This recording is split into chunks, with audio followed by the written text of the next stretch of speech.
No, estoy grabando en este momento. Bien. Buen día con todos. Vamos a empezar. Eh, Hoy nos toca hablar de tumores hepáticos. Yo soy el doctor Félix Carrasco. Soy cirujano del Hospital Altenara. Trabajo en el servicio de cirugía de hígado y me he entrado a esta clase porque va con la especialidad en la cual trabajo, que es cirugía de hepatobiliar y de trasplantes. Así que luego de esta clase se pueden comunicar conmigo, creo que al final está mi correo, o por teléfono, o como quieran. Si hay alguna duda, obviamente preguntar al final de la clase también, con respecto a este tema de patología hepatobiliar, o si hay alguna duda sobre trasplantes, también estoy a disposición de ustedes. Bien, voy a compartir pantalla. Comentábamos de que el tema es tumores hepáticos. No estoy seguro si ustedes están viendo en este momento mi pantalla. ¿Me confirman? Sí se ve, doctor. Ya, perfecto. Ya. A diferencia de las discusiones que tenemos en las mañanas con los muchachos, con sus compañeros, que es básicamente dirigido hacia la práctica, esta es una radiación teórica de tumores de hígado. Y los vamos a dividir, para efectos de esta clase, en dos grandes grupos, en los benignos y en los malignos. Los malignos también considerados neoplásicos, pero en realidad ambas dos se denominan neoplasias benignas y neoplasias malignas. Vamos a dividirlas en dos. La sistematización es más o menos la misma. Los tumores de hígado. De los quísticos va a haber una clase, ¿sí? Va a haber una clase teórica sobre tumores quísticos de hígado. Vamos a hablar básicamente de los tumores sólidos. Los tumores sólidos los vamos a clasificar en dos grandes grupos, de origen epitelial y de origen mesenquimal. Por supuesto, como en todo en medicina, nada es absoluto, también existirán aquellos mixtos donde hay combinaciones de células epiteliales y células mesenquimales. De los de origen epitelial, los dos más frecuentes son la hiperplasia lobular focal y el adenoma hepatocelular, de los cuales vamos a hablar. Y de los de origen mesenquimal, están originados en todas aquellas células de tejido conectivo, mesenquimal, sea tejido adiposo, sea músculo liso, sea vasos sanguíneos, sea tejido endotelial. De todos ellos se pueden originar tumores benignos, y de todos estos mencionados, el más frecuente es el hemangioma. En consecuencia, cuando hablamos de tumores sólidos de hígado, hablamos básicamente de tres. Entre los tumores epiteliales, la hiperplasia lobular focal y el adenoma hepatocelular. Quiere decir que estas células, estos tumores, están conformados por células de origen epitelial, es decir, los hepatocitos. Tumores de hepatocitos, tumores de origen epitelial, hiperplasia lobular focal, adenoma hepatocelular. Y el otro tumor sólido más frecuente es un tumor derivado de células mesenquimales, es decir, ya no se origina en el hepatocito, se origina en células mesenquimales derivadas de vasos sanguíneos, y el más frecuente que comentaba es el hemangioma. Por ende vamos a hablar básicamente de estos tres: hiperplasia lobular focal, adenoma hepatocelular y hemangioma. Y como comentaba, también existen tumores mixtos, entre ellos el amartoma mesenquimal o los teratomas. Por supuesto, benignos, ¿sí? También existen teratomas malignos, también existen amartomas malignos, pero aquí hablamos de teratomas benignos o amartomas mesenquimales. De todos ellos, los más frecuentes son los amartomas mesenquimales, más frecuentes en niños, y en los adultos, como comentaba, hiperplasia lobular focal, adenoma hepatocelular y hemangioma. Los tumores benignos no son tan infrecuentes. Hoy se diagnostican mucho más que antes, pero no se diagnostican más que antes porque haya más, o porque haya aumentado la frecuencia, sino que hacemos más exámenes auxiliares de imagen. Y la mayoría son diagnosticados de manera casual cuando pedimos una ecografía, o una tomografía, o una resonancia, por otras razones. Hace 20 años, pedir una tomografía era algo muy raro, ¿sí? Muy raro. Rara vez pedíamos una tomografía. Y hoy la tomografía es tan o más frecuente que la ecografía. Y la resonancia, pues, de hablar, era carísima, era rara, era esotérica pedirla. Y se pedía básicamente para temas neurológicos y hoy pedimos resonancia de todo y todos los días, de cualquier tejido, de cualquier región del cuerpo y todos los días. De manera que, como hacemos más estudios de imágenes, tomografías y resonancia, diagnosticamos más de estos tumores, ¿sí?, que habitualmente son asintomáticos. Hoy se ve que son más o menos, ocurren más o menos en el 10% de la población, pero son asintomáticos. Y son asintomáticos, ¿cómo lo diagnosticamos? De manera casual. ¿Y cómo es que lo diagnosticamos de manera casual? Cuando pedimos una imagen, ecografía, tomografía de resonancia, de un paciente por cualquier otra causa. Viene un paciente con dolor abdominal, tiene un cólico vesicular, le pedimos la eco y la ecografía, diagnosticamos incidentalmente un nódulo. Ah, es un hallazgo casual, incidental. Pedimos la tomografía y diagnosticamos un hemangioma. Ah, es un diagnóstico de un hemangioma de manera casual, de manera accidental, de manera incidental, en un paciente completamente asintomático. Entonces, la mayoría de estos pacientes que tienen este tipo de tumores benignos son asintomáticos. El diagnóstico se hace de manera casual, ¿sí? Son más frecuentes que los tumores malignos y son relativamente frecuentes en nuestra población general, puede ser hasta un 10% de la población general. Cuando hay síntomas, el dolor tiene que ver básicamente con dolor tipo pesadez. ¿Sí? Dolor tipo pesadez. Tampoco es un gran dolor, no esperamos un dolor muy intenso, es básicamente un dolor gravativo, un dolor pesadez. No esperamos que tengan náuseas, que tengan vómitos, al contrario, tenemos un paciente con un tumor benigno que tiene dolor intenso o tiene náuseas, vómitos u otros síntomas, tal vez pensemos en otra etiología más que en los tumores benignos. El síntoma clásico es un dolor tipo pesadez. O son asintomáticos o hay un dolor leve de tipo pesadez. Entonces, ¿cómo pensamos, cómo abordamos el diagnóstico de estos pacientes? Tenemos que tener en cuenta la edad, ¿sí? Algunos tumores son más frecuentes en personas jóvenes, otros en personas mayores. El sexo es importante, el sexo, vamos a ver la diferencia entre ambos sexos con respecto a la presentación de este tipo de tumores. La historia médica. Importantísimo preguntar con un paciente con tumores benignos la historia de ingesta de anticonceptivos, por ejemplo, ¿no? ¿Sí? Es muy importante. La historia de enfermedad hepática crónica o algún antecedente oncológico. El examen clínico habitualmente es irrelevante. Casi no encontramos nada de examen clínico. Son pacientes con hígado sano, con un tumor benigno, que habitualmente es asintomático, que no hay ninguna masa palpable ni nada, y el examen clínico es habitualmente irrelevante, no hay ningún hallazgo del examen clínico. Por ende, ¿qué importa? La anamnesis y los antecedentes, y las imágenes. ¿Sí? Las pruebas de laboratorio habitualmente son normales. Nos volvemos a quedar con ¿qué? Con la anamnesis y las imágenes. En resumen, para el diagnóstico de este tipo de lesiones nos importa mucho la historia clínica, ¿sí? Los antecedentes, básicamente, los síntomas, los antecedentes y las imágenes. ¿Qué cosa no nos sirve? El examen clínico, el examen físico, no nos ayuda mucho. El laboratorio no nos ayuda mucho. Marcadores tumorales, válidos para otras patologías, para descartar neoplasias, pero para tumores benignos, ninguno de ellos tampoco nos ayuda. Una vez más, examen clínico e imagen. Por ende, las imágenes juegan un rol absolutamente central. Primera recomendación para ustedes de aquí en adelante para su formación general. Los médicos tenemos que ser expertos viendo imágenes. Expertos viendo imágenes. Si son cirujanos, con mucho mayor razón. Cualquier especialidad quirúrgica tienen que ser expertos viendo imágenes. No pueden depender de otra persona que les lea o les interprete las imágenes. Nosotros tenemos que aprender a leer imágenes al revés y al derecho, tenemos que ser expertos. Cualquier especialidad que tengamos, en especial si somos una especialidad quirúrgica. Ya dijimos que en este caso el diagnóstico está basado en la anamnesis y en las imágenes. Todo lo demás no nos ayuda. ¿Okay? Pedimos ecografía, sí, la ecografía es el examen inicial que nos ayuda a ver que hay una masa en el hígado y luego de una ecografía pedimos un siguiente examen que será o una tomografía o una resonancia.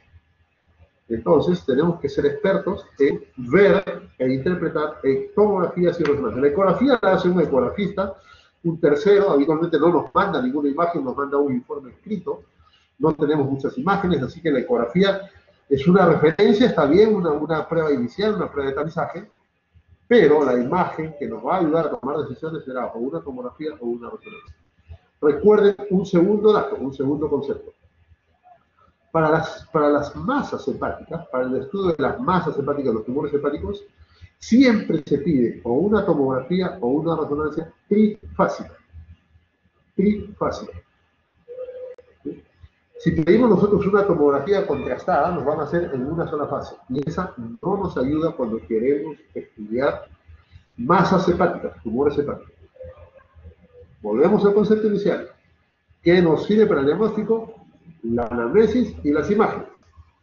Con respecto a las imágenes, la ecografía es el tamizaje inicial. El diagnóstico y el plan definitivo lo haremos con una tomografía o con una resonancia, pero no es cualquier tomografía o no es cualquier resonancia, tendrá que ser una tomografía o una resonancia trifásica. ¿Qué quiere decir trifásico?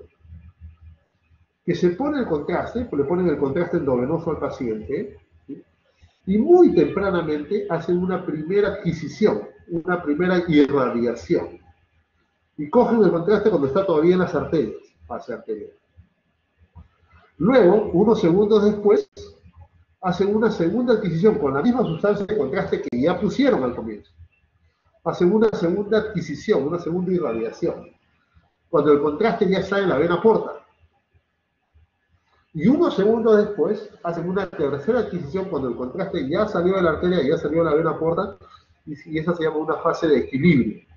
Entonces, una tomografía o una resonancia trifásicas, ¿sí?, se hacen con una sola inyección de contraste, pero es como tomar fotografías en tres momentos diferentes, ¿sí?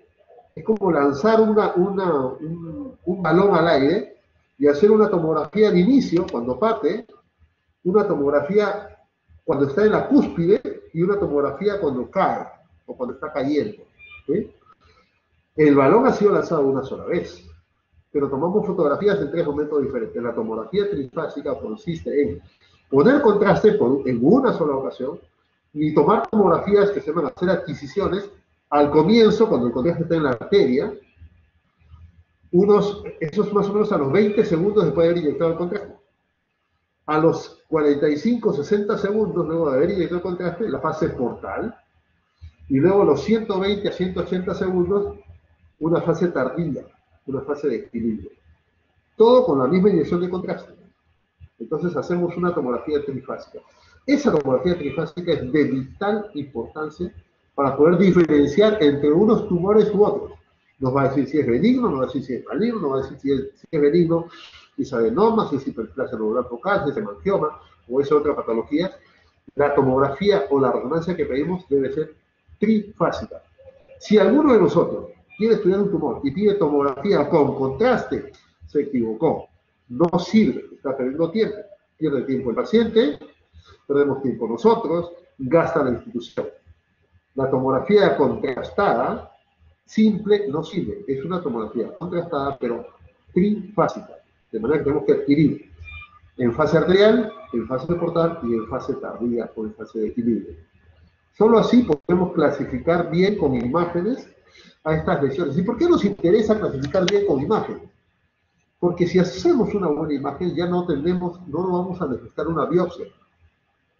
Y una biopsia tiene sus riesgos. Si es un tumor maligno, podemos complicarlo. Y si es benigno, se nos puede complicar por el procedimiento. Si es maligno, se puede diseminar el tumor.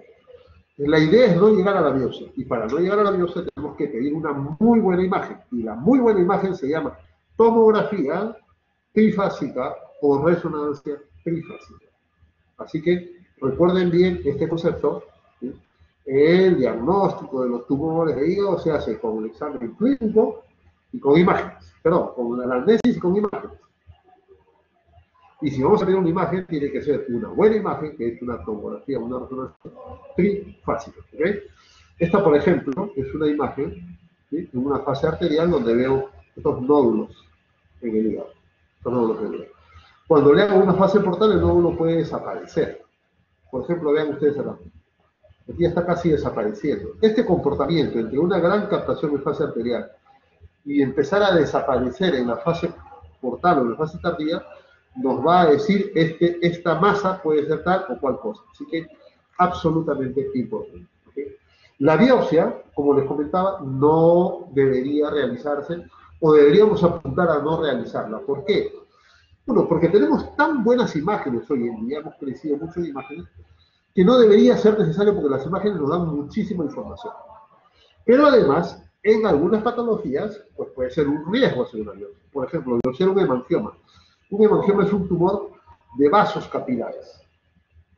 Si le hago la biopsia, es lógico que va a sangrar. Y de repente se va a complicar. ¿Okay? Hemangiomas, endotelioma, lo mejor es no biopsiarlo. ¿Okay? Y si fuera un tumor sólido, si fuera un tumor maligno, corro el riesgo de que sangre o de que se disemine el tumor. Así que cuanto menos biopsiemos, mejor. Hoy en día ya casi no se hacen biopsias en tumores hepáticos, sean benignos o malignos. Y se guarda la biopsia cuando hay mucho riesgo y el paciente no va a ser operado. Así que, otro concepto, en tumores de hígado se recomienda no hacer biopsias. Las imágenes nos pueden ayudar a hacer diagnósticos sin necesidad de biopsia. Y solo haremos biopsias en los pacientes donde hay mucha duda diagnóstica.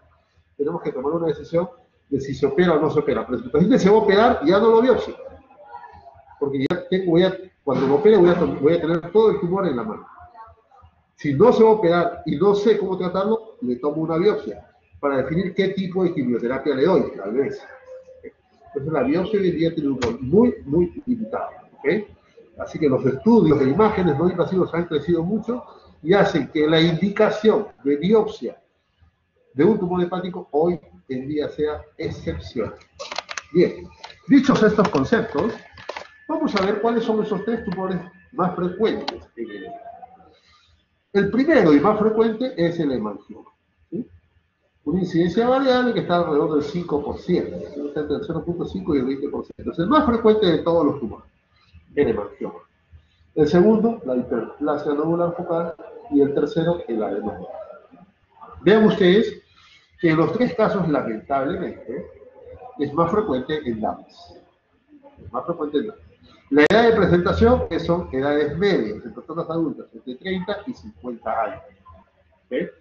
¿Cuál es más frecuente? El hemangioma. ¿Cuál es el segundo en frecuencia? Hiperplasia nodular focal. ¿Cuál es el tercero? Adenoma. Son los tres tumores más frecuentes. Pero es importante conocerlos, es importante poder diferenciarlos. La mayoría de los tumores hepáticos, hoy en día, además de que no se biopsian, no se operan. Hemos pasado de épocas previas, ¿sí? Hace 30 o 40 años, donde la mayoría de tumores benignos se operaban. Hoy en día, la mayoría de tumores malignos, ¿sí?, se observan y la minoría se opera. Quiere decir que antes operábamos muchos tumores benignos, en exceso, realmente sin una justificación válida. Y en la medida que hemos ido aprendiendo a conocerlos y saber su pronóstico de evolución, hoy en día, así estén diagnosticados, la mayoría se observan, muy pocos se operan, la quinta parte se opera. Hecho el diagnóstico de un tumor benigno, no quiere decir que tengamos que operar, al contrario, lo ideal es operar. Por más que aparezca la laparoscopía y la laparoscopía, los laparoscopistas, digamos, no, que el trauma es mínimo, que el paciente se recupera rápido, que no hay mucho riesgo, no. Si el paciente no requiere operarse, pues no debe operarse, así sea por cirugía abierta o por cirugía laparoscópica. El concepto, por tanto, es que los tumores benignos en general no requieren cirugía. ¿Cuándo hay que operar? En todo caso, ¿cuándo sí se operaría un tumor benigno? Cuando produce síntomas muy marcados. ¿Qué síntomas muy marcados? Básicamente dolor. ¿Sí? Dolor. Este es un tema interesante. Tengo un tumor benigno, un hemangioma, y el paciente se queja de dolor. Muchas veces ese dolor es ocasionado por cualquier otra patología abdominal y no por el hemangioma mismo, y no por el adenoma mismo, o no por la hiperplasia nodular. Entonces, cuando un paciente tiene una masa, una imagen de un tumor benigno y refiere dolor, lo primero que tenemos que hacer es estudiar otras causas de dolor, porque son lo más frecuente. Es muy frecuente que el paciente tenga dolor por una enfermedad ciopéptica, por una polistitis aguda, o por una enfermedad articular, por colon irritable, y no por el tumor. Si nosotros asumimos que el dolor es por el tumor, operamos al paciente, lo sometemos a un riesgo, lo operamos, y luego la cirugía persiste con dolor, el paciente va a decir que operaron por gusto. Y es que tenemos que ser muy cuidadosos en calificar el dolor del paciente como un dolor originado por el tumor benigno. Habitualmente no dan dolor. Habitualmente no dan dolor. Y si a pesar de haber excluido otras causas, el paciente refiere a dolor, bueno, asumiremos y le comentaremos al paciente. Lo vamos a operar, vamos a sacar el tumor benigno, pero es muy probable que el dolor persista. Si el paciente lo acepta, se opera. Si no lo acepta, no se opera. ¿Por qué no se opera? Porque es un tumor benigno. ¿Okay? Y habitualmente no implica mayor riesgo. Entonces, ¿cuándo operamos en resumen? Cuando hay síntomas inequívocos de que la masa está produciendo dolor. Descarté otras causas y digo, sí, el dolor se debe al tumor, bueno, ya, pues ni modo, operamos. ¿Okay? Solo en esos casos. Cuando el tamaño del tumor es habitualmente mayor de 10 centímetros y causa pesadez, compresión, y el paciente dice, doctor, tengo acá una pesadez que me incomoda, y usted en el hígado izquierdo está comprimiendo el estómago, no lo deja comer bien porque hace efecto de masa por el tamaño del tumor, sí, pues cuando es más de 10 centímetros, podríamos pensar en operar, porque está haciendo efecto de masa por el tamaño del tumor. ¿Cuándo más pensamos en operar o cuándo más indicamos operar a un paciente? Cuando, a pesar de que sabemos que es un tumor benigno, que habitualmente no debe crecer, esta lesión empieza a crecer. Y cambia, va cambiando el tamaño del tiempo. Ya no podemos esperar más, ya dijimos, lo observamos, pero el tumor está creciendo, sería indicación de cirugía. El cambio del tamaño, el crecimiento del tumor. ¿Y cuándo más operamos? Cuando hay dudas diagnósticas. No sé si es un adenoma o si es un carcinoma hepatocelular. Si es un adenoma y lo observo, enhorabuena. Pero si es un cáncer de hígado, un tumor maligno, un carcinoma hepatocelular, y lo observo, ese tumor puede progresar y la gente se puede complicar. Cuando hay mucha duda diagnóstica, a pesar de la clínica, a pesar de una tomografía, a pesar de una resonancia, hay mucha duda diagnóstica, ni modo, operamos. Si el tumor es operable, se opera. No, biopsia, no señor. La biopsia, si el tumor es operable, mejor no lo biopsiamos, lo operamos. Cuando hay duda diagnóstica. Entonces, ¿cuándo lo hago biopsia? Cuando no lo voy a operar y tengo que aclarar que es para que el oncólogo le dé terapia. Entonces, la biopsia como concepto casi no se usa y la cirugía tampoco se indica solo en situaciones especiales. Cuando hay mucho dolor, cuando la masa es muy grande y produce compresión de otros órganos, de otras vísceras, cuando el tumor, a pesar de ser benigno, está creciendo o cuando hay duda de luz. ¿En qué otras situaciones especiales se puede operar un tumor? Cuando el tumor se complica. Por ejemplo, un adenoma que sangra. Un adenoma que sangró, el adenoma por sí mismo no tendría indicación de cirugía, pero como se complicó y sangró, tendría indicación de cirugía. Un hemangioma que se rompió y sangró.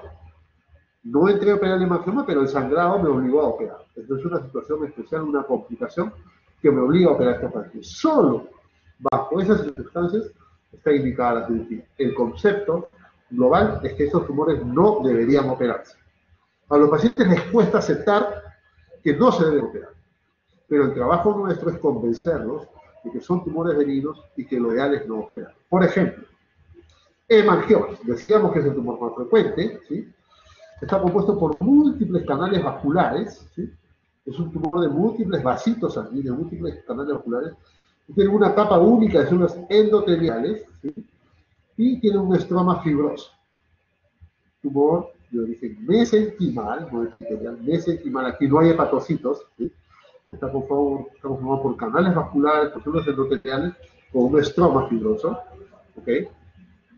Que se diferencia en dos tipos: el hemangioma capilar y el hemangioma cavernoso. Los hemangiomas capilares son los más frecuentes. Son los más frecuentes. Sin embargo, son muy pequeñitos. Pueden ser tumores menores de 2 centímetros. Tumores muy pequeñitos. Y pueden ser múltiples. Pues un paciente puede tener uno o varios hemangiomas capilares pequeñitos, no le ocasiona ningún problema. Son los más frecuentes, pero no tienen gran significancia clínica. Se dice que son clínicamente insignificantes. Vean ustedes, capilares con múltiples vasitos sanguíneos y con células sanguíneas. Capilar, hemangioma capilar. El más importante, siendo el menos frecuente, el más importante es el hemangioma cavernoso. El hemangioma cavernoso puede crecer muy grandemente, puede llegar a medir hasta 40 centímetros, puede ser muy grande. ¿Sí? Al ser más grande, va a dar otros síntomas clínicos, va a tener riesgo de ruptura. ¿Sí? La causa no se conoce y son más frecuentes en damas. Se dice que un hemangioma es gigante. Había mucha discrepancia para calificar a los hemangiomas a partir de qué punto le llamamos gigante. Y hoy en día se ha establecido, según la Asociación Europea para el Estudio del Hígado, en calificarlos como gigantes cuando miden más de 10 centímetros. Antes se decía más de 4 centímetros, hoy en día no, era de más de 10 centímetros. Entonces, los hemangiomas que pueden llegar a 10 centímetros no son estos, no son los capilares, son los cavernosos. Si tengo un hemangioma de 3, 4, 5 centímetros, no pensaré que sea capilar, pensaré que es cavernoso. Si es único y es grande, cavernoso.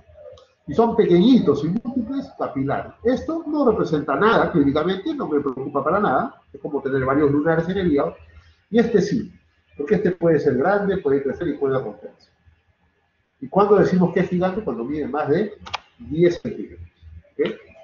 Una vez más, es más frecuente en damas, su irrigación depende de la arteria hepática, en la tomografía tiene un comportamiento muy característico que lo vamos a ver ahora, ¿sí? Y podría tener una cicatriz central que va a confundir. Este es un hemangioma de ustedes. El hígado sano, y aquí una masa grande. Conformada no por hepatocitos, conformada por pequeños vasos sanguíneos con un estroma graso. Si hacemos una ecografía, obviamente no es el mismo paciente, pero si hacemos una ecografía vemos una masa hiperrefringente, blanquecina. Si hacemos una tomografía sin contraste, vemos una masa aquí hipodensa, y aquí hay otra, ¿sí? Una masa hipodensa, sin contraste. ¿Qué pasa cuando le ponemos contraste? Empieza a captar en fase arterial, en la primera fase que comentaba, ¿sí? La fase arterial, empieza a captar la periferia, la parte más superficial del tumor. Empieza a captar como manchitas, como copos de nieve, fase arterial. Si le hago una fase portal, empieza a captar un poco más. Aquí también, vean. Esto también es una hemangioma. Empieza a captar periféricamente, como copos de nieve, y luego empieza a llenarse de hemangioma. Aquí una captación periférica y aquí empieza a llenarse. Si tuviéramos una fase más tardía, el hemangioma se filtraría más, casi todo. Este comportamiento de una masa hepática, aquí, una masa hepática, que cuando le ponemos contraste, capta de afuera hacia adentro, en una captación irregular, como copos de nieve nodular, un realce nodular que va de afuera hacia adentro, es característico de un hemangioma. Los hemangiomas se comportan radiológicamente. Y si tengo esta imagen, yo sé que es un hemangioma, no tengo ninguna duda de que es un hemangioma, no tengo que biopsiar. Ya veré si lo operamos o no lo operamos y qué hacemos. Bajo el concepto de que estos tumores no deberían operarse.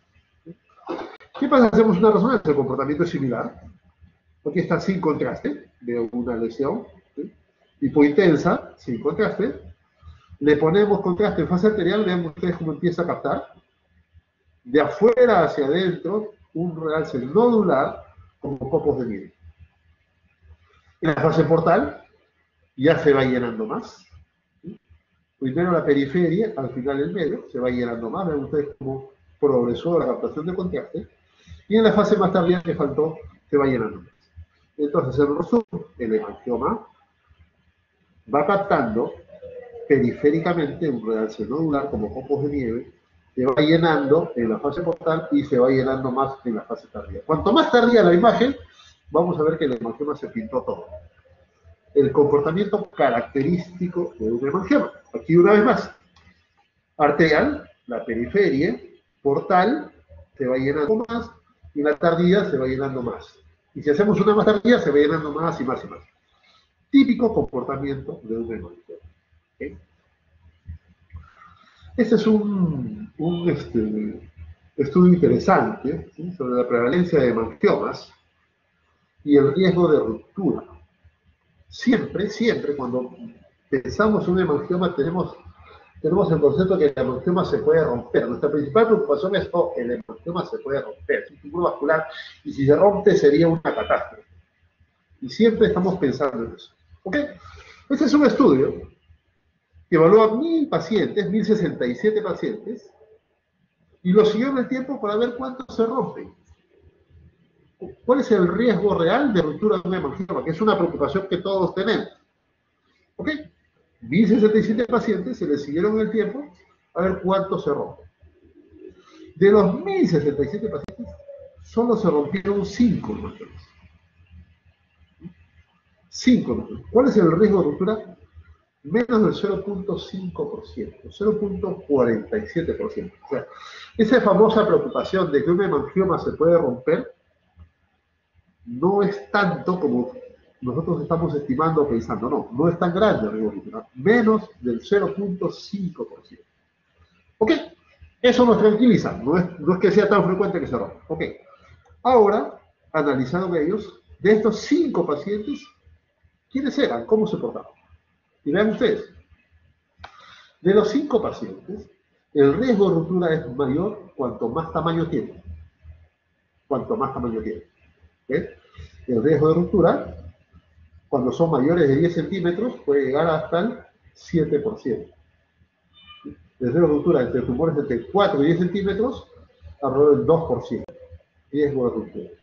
Cuando el tumor es menor de 4 centímetros, no hay ningún riesgo de ruptura. Cuando el tumor está entre 4 y 10, riesgo del 2%, un riesgo muy bajo. Y cuando está por encima de 10, un riesgo alrededor del 7 a 8%, 7.4%. Entonces tampoco es un riesgo tan alto. Pero ¿quiénes estarían en riesgo de romperse? Aquellos que son mayores de 10 centímetros. ¿Sí? Por supuesto que a mayor tamaño, mayores síntomas también. Los mayores de 10 centímetros son más sintomáticos, alrededor del 10% tienen síntomas. Pero los síntomas no indican necesariamente un riesgo de sangrado, pero sí el tamaño. Entonces, de los 1000 pacientes, solo 5 sangraron. Y de esos 5, al estudiarlos, se ve que el riesgo de sangrado es cuando tiene más de 10 centímetros. ¿Quiénes son los más de 10 centímetros? Aquellos que llamamos hemangiomas gigantes. Entonces, nos preocuparán los hemangiomas mayores de 10 centímetros. Ah, ¿pero tienen un riesgo de sangrado? No, tampoco. Tienen un riesgo de sangrado del 7%. Pero bueno, es un riesgo de sangrado y nos preocuparán esos tumores mayores de 10 centímetros. ¿Ok? Ahora vamos a estudiar esos pacientes que se rompieron. ¿Sí?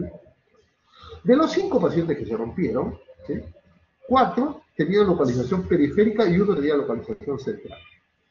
Es decir, este hemangioma, el riesgo de que se rompa es mínimo. Así mida 4, 7, 10.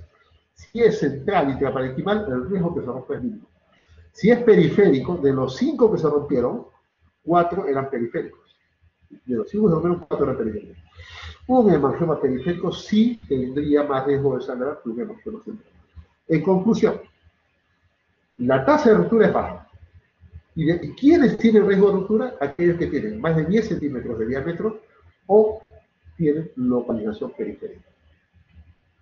Entonces, una mala combinación es un tumor de más de 10 centímetros localizado periféricamente. Ese tendría riesgo de romperse. Bueno, pues habría que hacerlo. El resto, no. Entonces, la preocupación de que se rompen no es tanto, no es tan grande. Y de los, ¿quiénes son los que se rompen? Los que tienen localización periférica o son muy grandes de 10 centímetros. Por ejemplo, este tumor, ¿no? Un tumor grande, de localización periférica, en un paciente que es estibador, que hace actividad física, en un deportista que hace basquetbol, que hace judo, que hace lucha, y tiene un hemangioma, por supuesto, tiene un hemangioma grande, periférico, se puede romper por el trauma. Pues se opera. ¿Okay? Son muy pocos los casos que llegan a cirugía. ¿Cuál es el tratamiento? Enuclear el hemangioma. Enucleación o hemangiectomía o hemangiomectomía. Tienen una pequeña capsulita que permite enuclear. Como estamos enucleando el tumor. Estos tumores dan para enuclear. Son los únicos tumores que dan para enuclear. ¿Sí? En ocasiones se puede hacer una hepatectomía cuando está localizado de manera central, pero decimos que los de localización central habitualmente no deben operarse, solamente los de localización periférica. Y los pacientes localizados, los tumores localizados periféricamente, como en este caso, se manejan bien haciendo una enucleación. Conclusión, ¿quiénes operarán? Aquellos que son muy sintomáticos, que miden más de 10 centímetros, o sea, son gigantes, de localización periférica, y que por la ocupación o los hábitos del paciente tienen riesgo de traumatizarse y romperse. Y no, no se opera. Por supuesto, si el hemangioma se rompió de manera espontánea, hay que operar, ¿no? Eso es otra cosa, es una emergencia. Pero aquí les indicamos a muy pocos casos, porque el riesgo de ruptura realmente no es alto. ¿Ok? Este es el manejo de los hemangiomas. La segunda neoplasia benigna son las hiperplasias nodulares focales. La hiperplasia nodular focal es un tumor producido por una respuesta hiperplásica a una anomalía vascular. En el hígado acontece una anomalía vascular que genera cierta isquemia, y como consecuencia de esa anomalía vascular que genera cierta isquemia aparece una hiperplasia de los hepatocitos. Aquí sí está conformado por hepatocitos. A diferencia del hemangioma, donde no hay hepatocitos, aquí sí el tumor está conformado por hepatocitos. Pero además de hepatocitos, de la hiperplasia de hepatocitos, hay tejido como si fuera un higadito, es decir, hay tejido vascular, ¿sí? Hay pequeños vasos, hay tejido biliar. Es como si fuera un higadito que va creciendo dentro del hígado.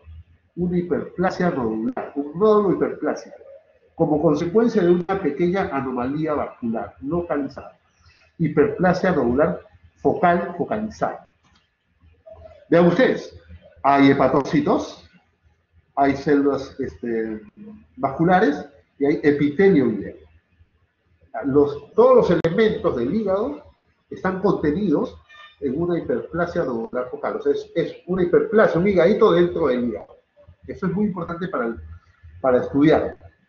Y se comporta así: una cicatriz central, la causa del problema, ¿sí? Una anomalía vascular, y alrededor de esta hiperplasia, nódulos hiperplásicos. ¿Sí? Una cicatriz central y un nódulo hiperplásico alrededor. ¿Sí? Más frecuente también en mujeres, ¿sí? Tiene hepatocitos, pero también tiene células biliares, células de Kupffer, vasos sanguíneos, tiene todos los elementos del hígado. ¿Sí? Pueden ser múltiples, hasta el 25% de los casos, y pudieran tener, o sea, mejor dicho, tienen una cicatriz central. Estos tumores sí tienen una cicatriz central. Las hiperplasias nodulares focales, inclusive hay guías para el manejo de estos tumores recientes, la Asociación Europea para el Estudio del Hígado, son benignas, tienen bajo riesgo de sangrar, no se malignizan y generalmente son asintomáticas. Si es una lesión benigna y tiene bajo riesgo de sangrar, y tiene bajo riesgo de malignizarse, o nunca se malignizan, ¿sí? Y son asintomáticas, pues, ¿qué hacemos? No se operan, se observan. ¿Okay? Por más que tenga 5 centímetros o 10 centímetros, el tamaño no es una indicación de cirugía. En el hemangioma pudiera ser aceptable. Si es más de 10 y es periférico, sí, pues tiene riesgo de sangrar. Si el paciente tiene una ocupación tal que no le permite estar en reposo, que puede tener trauma abdominal, pues sí, se opera el hemangioma. Pero la hiperplasia nodular focal, por más que yo la golpee, es una lesión sólida, no va a sangrar, no se va a malignizar. Son asintomáticos, no se operan. Independientemente del tamaño, no se operan. ¿Okay? A menos que sea una masa enorme de 20 centímetros que produce compresión, que produce pesadez, sí, pues tendrá que operarse. ¿Sí? Pero lo habitual es que estas lesiones no se operan. Tampoco son tan grandes, ¿sí? Pero independientemente del tamaño, no deberían operarse. ¿Okay? Si tengo una hiperplasia nodular que en el tiempo crece, que era una indicación de cirugía, que en el tiempo crece, si yo estoy seguro de que es una hiperplasia nodular focal, así haya crecido, no se opera. Si tengo un hemangioma que viene creciendo, sí se opera. Si tengo un adenoma que viene creciendo, sí se opera. Pero si tengo una hiperplasia nodular focal y yo estoy absolutamente seguro de que es una hiperplasia nodular focal, no se opera. ¿Y cómo puedo estar absolutamente seguro? Si en el momento se hizo una biopsia, que habitualmente no hay que biopsiar, o si las imágenes son absolutamente claras. Y las imágenes pueden ser, como comentaba, la tomografía o la resonancia trifásica, pueden ser absolutamente claras de que es una hiperplasia nodular focal. Y si yo estoy absolutamente seguro, y así la lesión haya crecido, digo, no, la observo, no la opero. ¿Por qué? Porque no tiene riesgo de sangrar, porque no tiene riesgo de malignizarse, y porque habitualmente son asintomáticos. ¿Okay? Concepto, hiperplasia nodular focal, no se opera. Aparece a partir, o sea, tiene irrigación de la arteria hepática, ¿sí? Su comportamiento es inicialmente hipervascular, homogéneo, se parece a una flor, vamos a ver con un vaso central. La mitad de estos casos muestran una cicatriz central, que es la característica básica de una hiperplasia nodular central, la cicatriz central. Así como decíamos que la característica radiológica básica de un hemangioma es la captación de contraste desde afuera hacia adentro, la captación nodular centrípeta de afuera hacia adentro. La imagen radiológica de una hiperplasia nodular focal es una imagen que capta contraste rápidamente y que tiene una cicatriz central, una morfología de flor o una imagen en rueda de carreta, las vamos a ver, ¿sí? Y no tiene cápsula. Y así la vemos. Una imagen que rápidamente va a tener capta contraste y muestra una cicatriz central. Y esta cicatriz central, que al comienzo no capta contraste, en las fases tardías empieza a captar contraste. Captación de contraste temprana y cicatriz central, imagen de hiperplasia nodular focal. Vean ustedes aquí, una masa sólida, acá, sin contraste. No sé qué será, todas se comportan igual. El hemangioma, el adenoma o la hiperplasia nodular focal se comportan igual. Le pongo contraste y vean, captó toda la lesión, excepto el medio. ¿Sí? ¿Cómo habría captado un hemangioma? Primero la periferia y luego se va llenando. No, acá no. Fase arterial captó toda la lesión. Esto no es un hemangioma. Pero además tiene una imagen al medio que no capta. En la fase portal va perdiendo contraste el hemangioma, la hiperplasia nodular focal, el tumor va perdiendo contraste, sigue la cicatriz central y en la fase tardía el tumor perdió contraste, pero la cicatriz empieza a captar contraste. Signo característico de una hiperplasia nodular focal. Captación temprana de contraste homogénea, pierde luego el contraste, pero la cicatriz central que no captaba empieza a captar. Signo inequívoco de una hiperplasia nodular focal. Tumor absolutamente benigno, sin riesgo de complicaciones, que habitualmente no se debe operar. ¿Una resonancia igual? ¿Una resonancia igual? Esta es una imagen en T2, donde veo la cicatriz central, todavía no he puesto contraste. Aquí es una imagen contrastada en T1, vean ustedes, capta rápidamente el T1, capta el tumor. ¿Sí? Hay una zona central que no capta, una cicatriz central. En la fase venosa ya perdió el contraste, todavía no veo la cicatriz central. En la fase tardía ya perdió el contraste del tumor, pero la cicatriz empieza a captar contraste. Signo característico de una hiperplasia nodular focal. Captación temprana de contraste que se va perdiendo en el tiempo, con una cicatriz central que al comienzo no capta contraste, que tardíamente capta contraste. ¿Sí? El comportamiento es diferente, ¿no? El tumor capta y luego lo pierde. La cicatriz no capta y luego la adquiere. Hiperplasia nodular focal. Con imágenes podemos diagnosticar. Hay otros signos radiológicos, como por ejemplo una arterita que vaya directo a la hiperplasia, un vaso nutricio, decíamos que depende de la arteria hepática, justo el vasito que irriga a la lesión. Signo característico de una hiperplasia nodular focal. ¿Okay? Pero no siempre, no todo es fácil. En medicina no siempre es sencillo diagnosticar una hiperplasia nodular focal, porque a veces se confunde. No todos tienen un comportamiento típico. Cuando vemos las imágenes anteriores decimos, es hiperplasia nodular focal, no tengo ninguna duda. Pero no siempre se van a comportar de manera típica. Y esos comportamientos atípicos nos harán dudar de si es un adenoma, de si es un hepatocarcinoma o si es un hepatocarcinoma fibrolamelar. Entonces, siempre tenemos que pensar en las otras causas para no cometer errores por defecto. Decir, no, es una hiperplasia nodular focal, no pasa nada.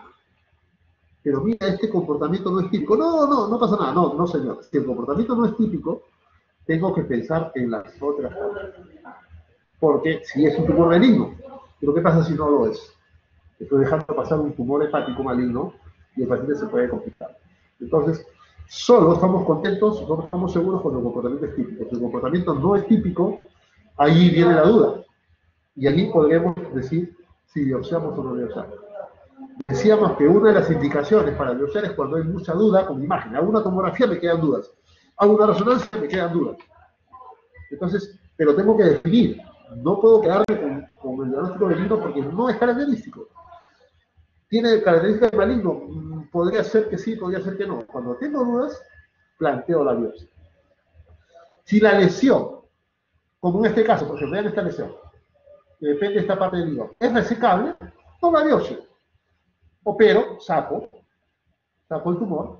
Si es benigno, enhorabuena. Si es maligno, ya lo curé. ¿Sí? Sin biopsia. Pero si la lesión está aquí en el medio del hígado y la cirugía va a ser muy traumática, voy a sacrificar mucho el hígado, tal vez en ese caso sí decidimos biopsia. Entonces, ¿cuándo hacemos biopsias? Cuando no puedo calificar, cuando no puedo etiquetar de manera segura un tumor y tengo dudas, especialmente si en esas dudas aparecen las opciones de tumores malignos, ¿sí? Y la lesión no es fácilmente operable. Si es fácilmente operable, no le hago biopsia, la reseco, lo opero. Pero si no es fácilmente operable, podría ser casos poco frecuentes para biopsia. Y esta es una hiperplasia nodular focal, un tumor sólido que tiene hepatocitos, duro, no tiene riesgo de sangrar, pero es una masa grande y por eso se opera. La tercera masa benigna es el adenoma hepático. El adenoma hepático, a diferencia de los anteriores, sí implica una preocupación.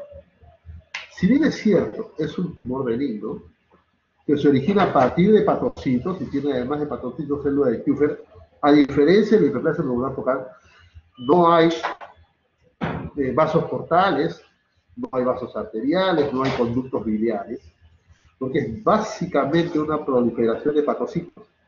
Los otros son nódulos hiperplásicos. El hiperplasia nodular focal es un nódulo hiperplásico donde hay, es como un higadito dentro del hígado, les decía, ¿sí? Hay hepatocitos, hay células biliares, hay arteritas, hay venas.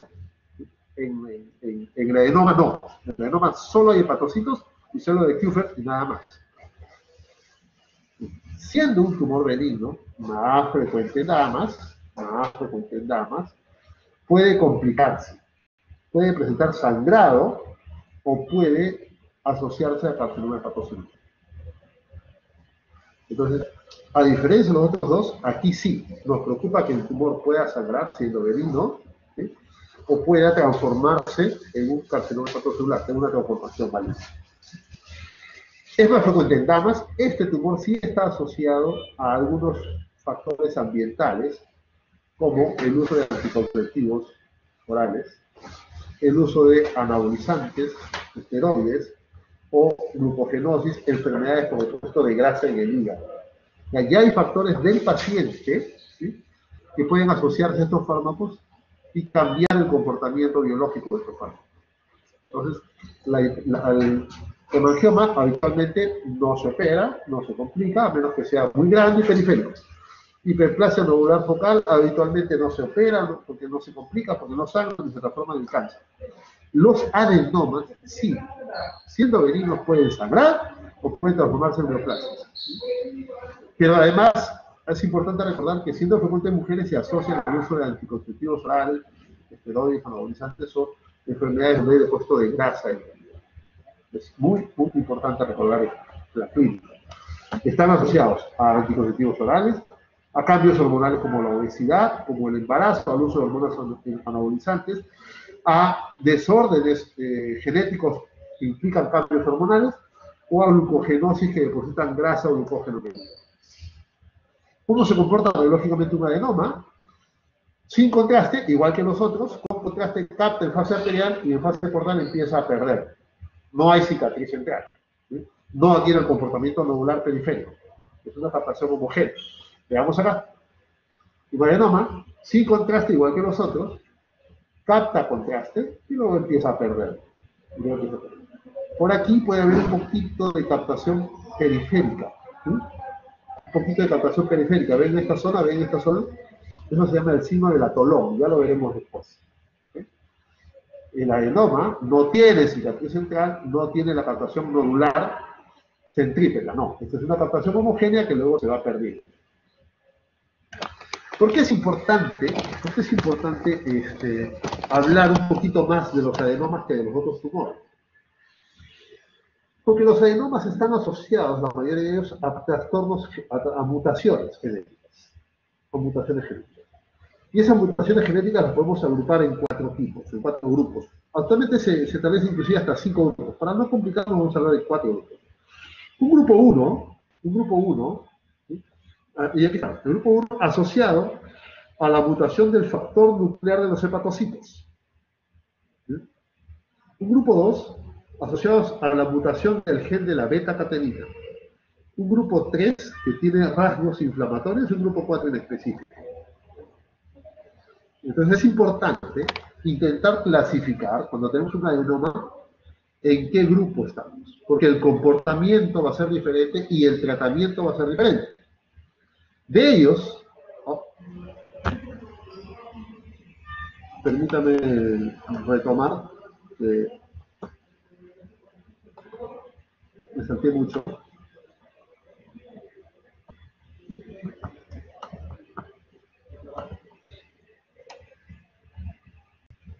¿Sí? 4 grupos, ¿sí? El primero asociado a la mutación de un factor, que es el factor nuclear de los hepatocitos. El segundo asociado a la mutación del gen de la beta-catenina. El tercero es un adenoma que tiene rasgos inflamatorios. El 4 es un no clasificable o inespecífico. Existe un quinto grupo, pero no lo vamos a mencionar por no complicar. Decíamos, el grupo 1, ¿sí? O los adenomas asociados a la mutación del factor nuclear de los hepatocitos, ¿sí? Habitualmente acontece en hígados esteatóxicos. Habitualmente acontece en hígados esteatóxicos. ¿En quiénes? En damas con diabetes tipo MODY 3, por ejemplo. ¿Ya? ¿Sí? Diabéticas con esteatosis hepática. El tumor mismo es esteatóxico. Y es un tumor que afortunadamente no se asocia ni a sangrado ni a tumor. Tiene un comportamiento muy benigno.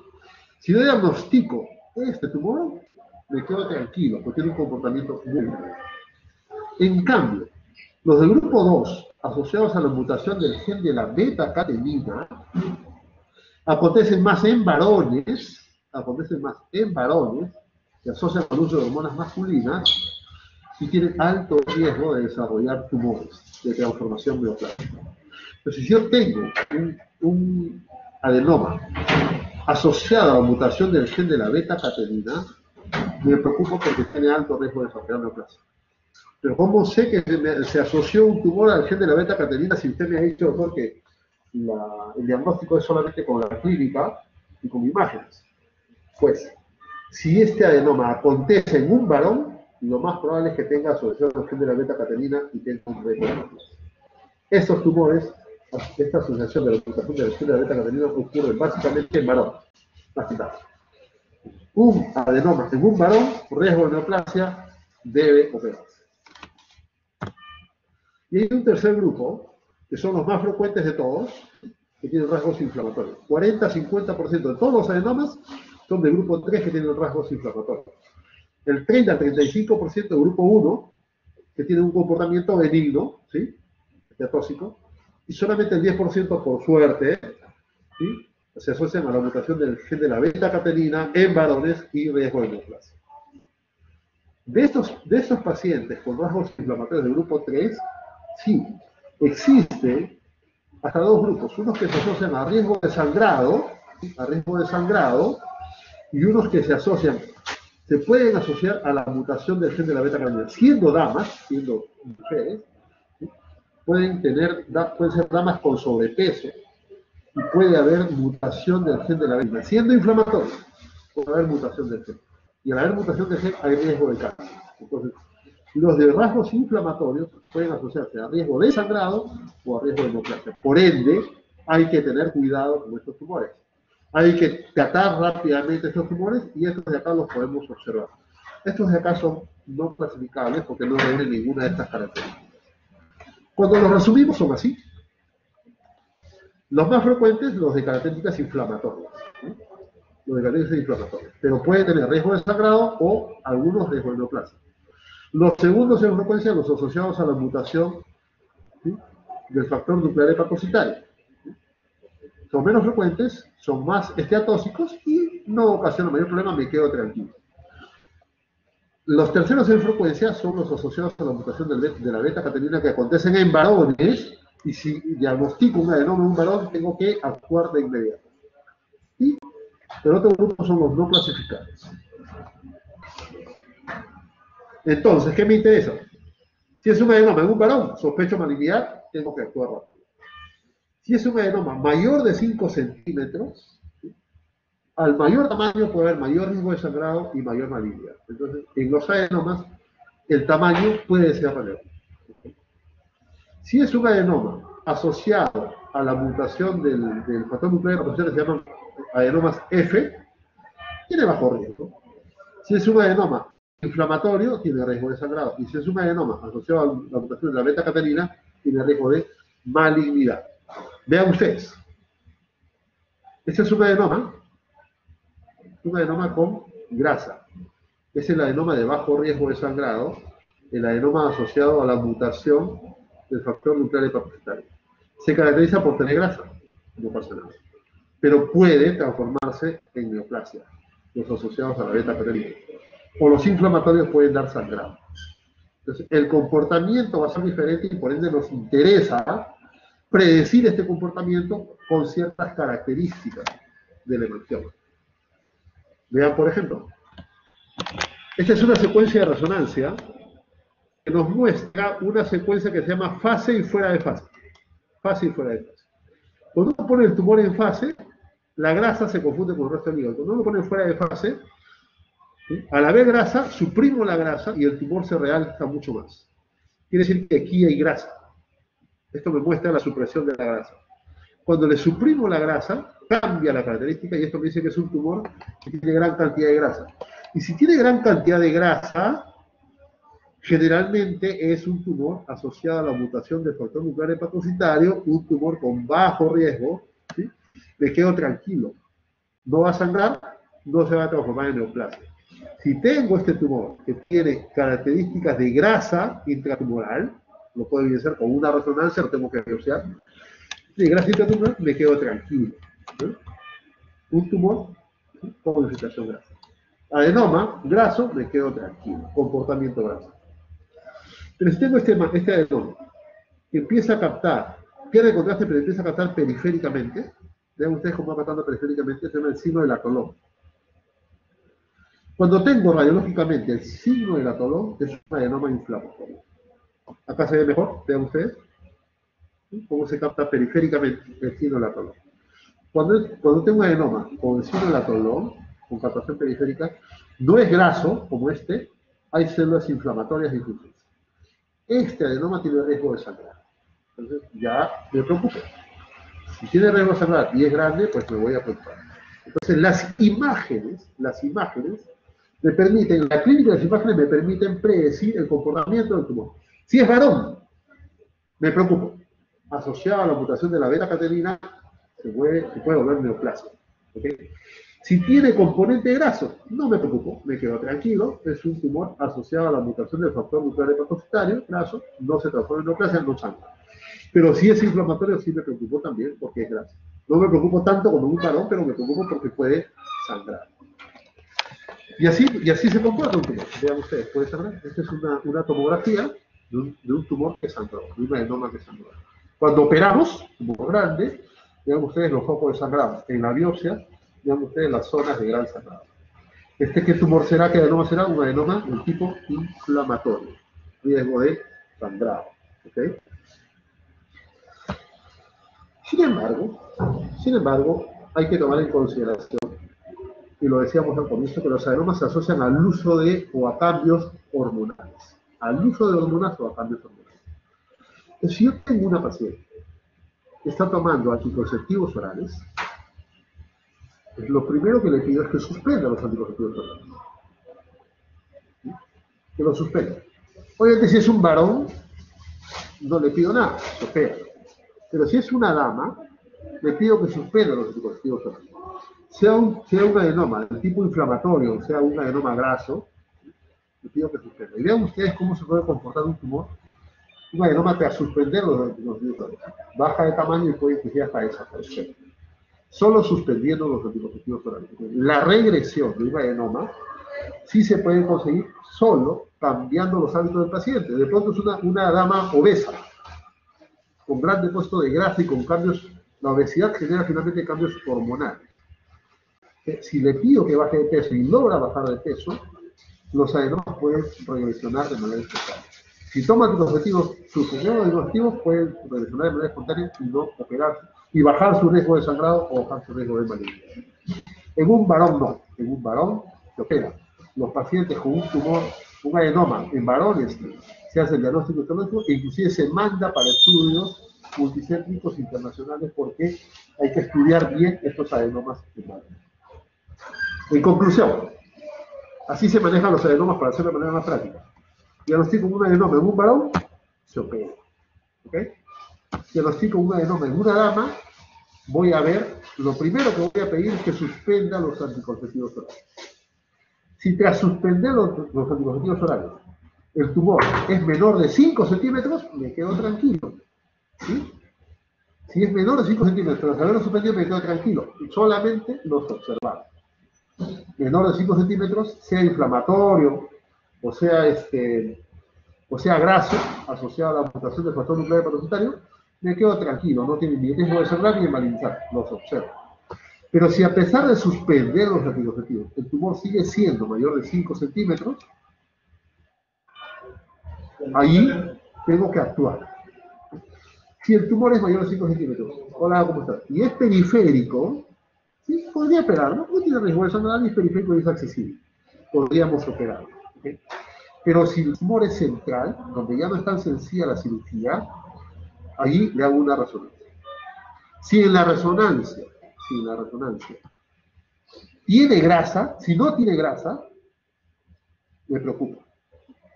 Si tiene grasa, me quedo tranquilo, porque los que tienen grasa son los que no se complican, los que no se transforman en malignidad y los que no sanan. Si no tiene grasa, lo voy a observar. Si tiene grasa, lo voy a observar. Si no tiene grasa, puede ser un inflamatorio, y el inflamatorio, como hemos dicho, puede tener asociada la mutación del gen de la beta-catequina y puede transformarse en neoplasia o puede sangrar. Si no tiene grasa en la resonancia, biopsiamos. Solo en esos casos biopsiamos.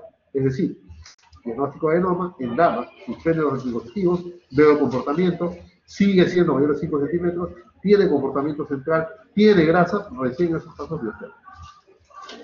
Obviamente, si en la biopsia está la mutación del gen de la beta-catequina, se opera. Y si no tiene la mutación, no se opera.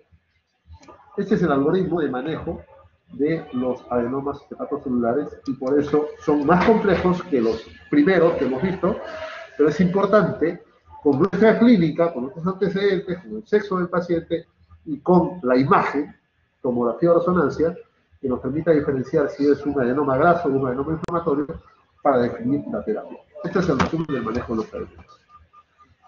¿Algo más complica los adenomas? ¿Sí? ¿Sí? Por ejemplo, la gestación. ¿Qué pasa si tengo una dama, ¿sí?, que tiene un adenoma y está sometida a los cambios hormonales de la gestación? Los cambios hormonales del embarazo aumentan el crecimiento y el riesgo de sangrado en un adenoma. Y esa paciente gestante con un adenoma puede tener hasta un 44% de mortalidad materna y 38% de mortalidad fetal por complicaciones del adenoma que lo tenía durante la gestación. Entonces, hay que actuar. ¿Sí? Si el adenoma es menor de 5 centímetros, no contraindica el embarazo. La paciente puede, si desea, tener una gestación, si es menor de 5 centímetros.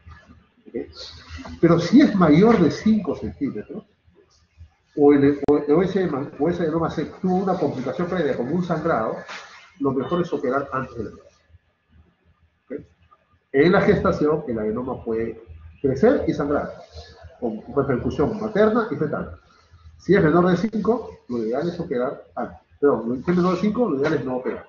Si es mayor de 5 centímetros, lo ideal es operar antes. ¿Okay? Y terminamos con estos. Los adenomas pueden ser múltiples. Se dice que cuando son más de 10, se denomina adenomatosis hepática. Más de 10 adenomas en una sola persona, en un solo hígado. Habitualmente se asocia a alteraciones genéticas familiares, se llama adenomatosis familiar, ¿sí? Y pueden ser múltiples, con un riesgo bajo de la formación maligna hasta el 3%, un riesgo de sangrado hasta el 15%. Cuando tienen muchas complicaciones, tal vez haya que operar, pero allí la cirugía ya no sería una resección, probablemente sería un trasplante. Sin embargo, es muy poco frecuente y los riesgos son bajos. Muy bien, Con todo esto hemos visto la diferencia entre los tumores benignos más frecuentes, la hiperplasia neuronal focal, el adenoma, que son tumores de origen epitelial, conformados por hepatocitos, y el hemangioma, que es un tumor de origen mesenquimal, conformado por vasos sanguíneos capilares. ¿Okay? Son los tumores benignos, y así como hablamos de tumores benignos, tenemos que hablar de tumores malignos. Hasta ahí, ¿tienen alguna pregunta?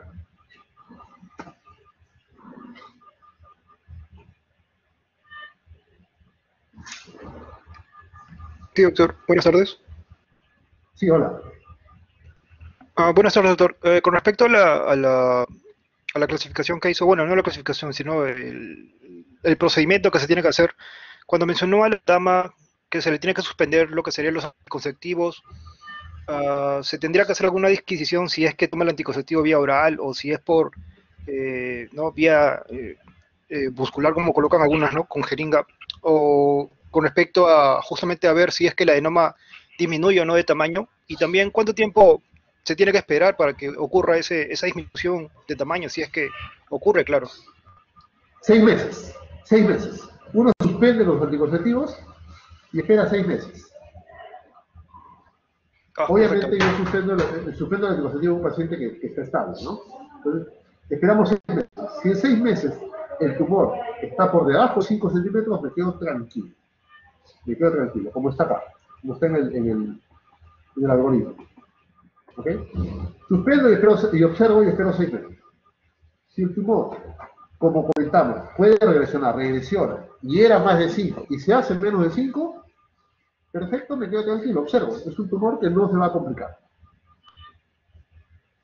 ¿Y por qué era grande? Porque estaba tomando anticonceptivos. Suspendo anticonceptivos, el adenoma, que depende de hormonas, su crecimiento depende de hormonas, disminuye de tamaño, se hace menor de 5 centímetros y me quedo tranquilo.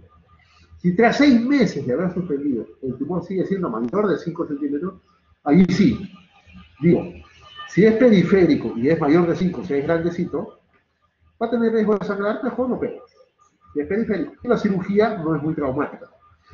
Pero si es central, si está localizado de manera central, ya la cirugía es muy traumática. Entonces ya no puedo seguir tan fácilmente una cirugía. Entonces, si la cirugía va a ser muy traumática, le hago una resonancia.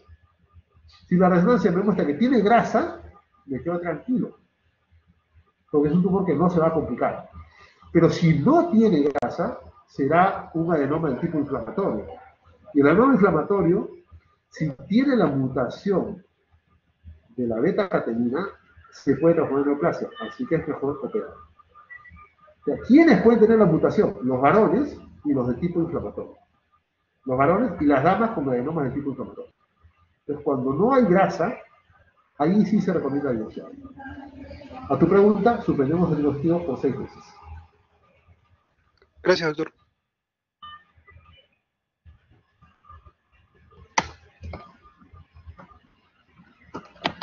Ok, si no hay más preguntas, continuamos con los tumores malignos. Al igual que los tumores benignos, se clasifican de manera muy parecida. Los tumores de origen epitelial y los tumores de origen mesenquimal. A estos le vamos a agregar tumores secundarios, tumores que no se originan en el hígado, sino que se originan en otros órganos y hacen metástasis, ¿sí? Las metástasis hepáticas son los tumores malignos del hígado. De los tumores de origen epitelial, los más frecuentes son los derivados de los hepatocitos, carcinoma hepatocelular. ¿Okay? En niños, hepatoblastoma. Son los equivalentes. En adultos, el carcinoma hepatocelular, en niños, hepatoblastoma. Derivados de los hepatocitos. Y también tenemos los tumores derivados de células epiteliales, pero de células epiteliales biliares. De las biliares tenemos dos, el colangiocarcinoma y el cáncer de vesícula biliar. Colangiocarcinoma y cáncer de vesícula biliar. Cáncer de vesícula biliar es un tema que se va a ver en otra charla, en otra sesión, así que no vamos a tratar ahora, vamos a hablar de carcinoma hepatocelular en adultos y colangiocarcinoma. Tumores de origen mesenquimales también hay, pero son la verdad bastante poco frecuentes, son muy poco frecuentes. No los vamos a tratar para no confundirnos. Vamos a hablar de carcinoma hepatocelular, de colangiocarcinoma y de algunas lesiones metastáticas. El carcinoma hepatocelular ya es un tumor maligno, es un tumor maligno, ¿sí? ¿Sí?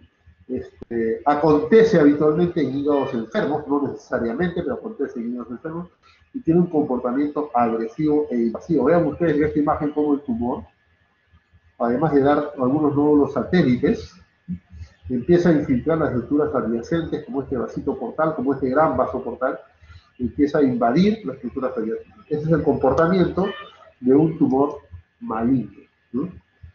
De todos, los tumores malignos es el más frecuente, de todos los tumores malignos del hígado, primario es el más frecuente.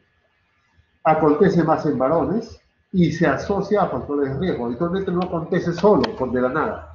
Habitualmente tiene factores de riesgo. ¿Cuáles son los factores de riesgo? Hepatitis virales. La hepatitis B a la cabeza.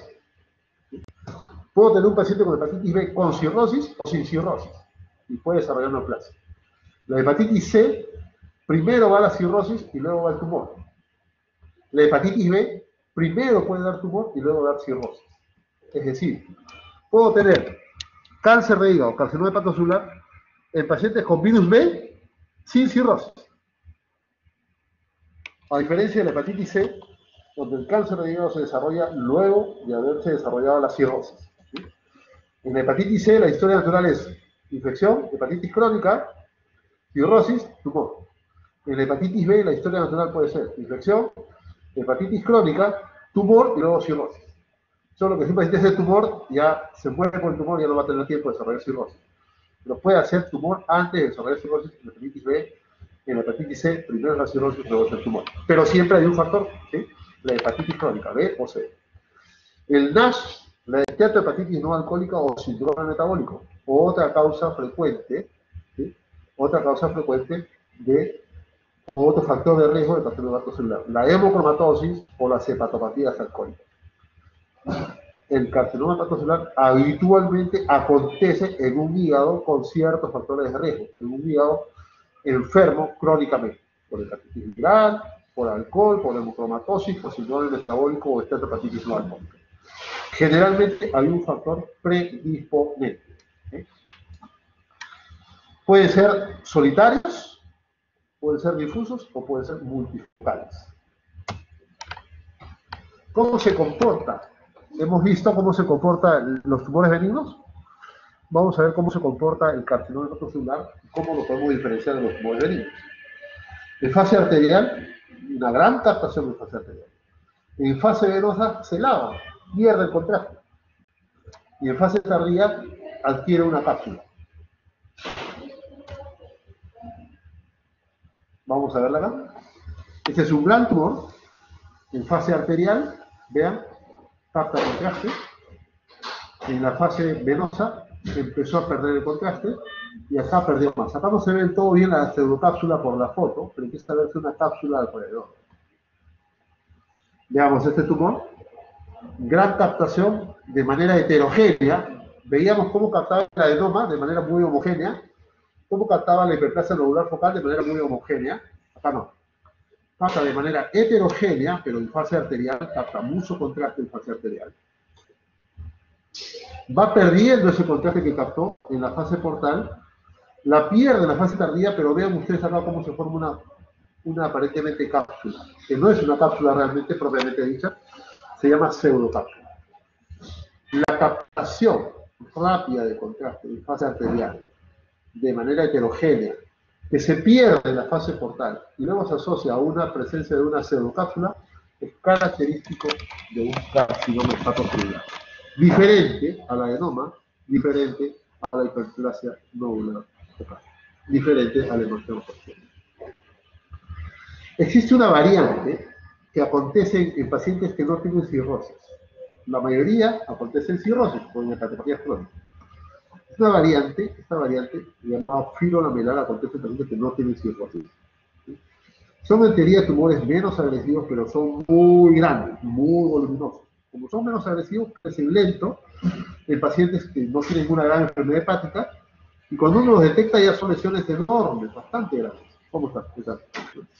Y puede tener cicatriz central que nos pueden confundir con una hiperplasia nodular focal. Claro, la hiperplasia nodular focal no llega a ser tan grande. Estos tumores sí pueden ser grandes, pueden ser enormes. Estos fibrolamelares son más frecuentes en personas jóvenes, entre 20 y 40 años. Con frecuencia no hay factores de riesgo hepático, o si los hay, no hay gran enfermedad hepática, ¿sí? Y aparecen tanto en damas como en varones. Vean ustedes, enorme, tumor enorme. Esto es un carcinoma hepatocelular fibrolamelar. Captación de fase arterial, luego la pierde, una imagen que parece una escala central, puede confundirnos con una hiperplasia nodular focal. La diferencia es que las hiperplasias nodulares focales no llegan a ser tan grandes. ¿Okay? Aquí hay otro, vean ustedes, tiene una escala central, una cicatriz central, y aquí también otras imágenes grandes, con una zona de escala, que en la hiperplasia nodular focal la escala captaba contraste al final, acá no capta contraste al final. La diferencia, un carcinoma hepatocelular fibrolamelar con una hiperplasia nodular focal, es que en el carcinoma hepatocelular fibrolamelar la escala no capta contraste. En la hiperplasia nodular focal la escala capta contraste al final del proceso. El carcinoma hepatocelular puede acontecer en dos escenarios. En un hígado cirrótico y en un hígado no cirrótico. Y el comportamiento y el tratamiento van a ser absolutamente diferentes. Entonces, una vez que nosotros diagnosticamos un carcinoma hepatocelular, lo siguiente que tenemos que decir, ¿es un carcinoma hepatocelular en hígado cirrótico o un hígado no cirrótico? Fundamental. Cambia la estrategia, cambia la terapia. En hígado cirrótico y en hígado no cirrótico. En un hígado cirrótico tenemos que valorar la reserva funcional del hígado enfermo. Tenemos que valorar si hay hipertensión portal, además de la extensión de la enfermedad y el hígado remanente que va a quedar si es que vamos a operar. En un hígado no cirrótico solo nos interesa el volumen remanente. El hígado funciona bien, no hay hipertensión portal, y el tumor sale, va a salir todo. Lo único que nos importa es el hígado remanente. Entonces, es mucho más complejo tratar un carcinoma hepatocelular en un hígado cirrótico que en un hígado no cirrótico. Vean ustedes, tremendo tumor, enorme, pero el hígado, no sé si lo ven acá al fondo, es sano, un hígado sano. Se opera. Salió el tumor y me quedé con hígado sano. ¿Qué me interesó? La parte de tumor que va a quedar, la parte de hígado que va a quedar. La parte tumoral sale y es un hígado sano que va a tolerar la cirugía. Vean ustedes, tremendo tumor. ¿Sí? Me voy a quedar con esta parte de hígado.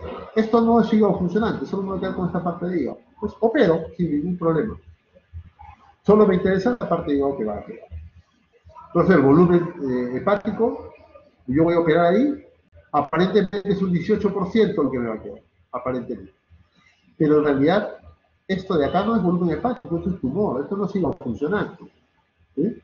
La volumetría hepática no debe incluir la presencia del tumor.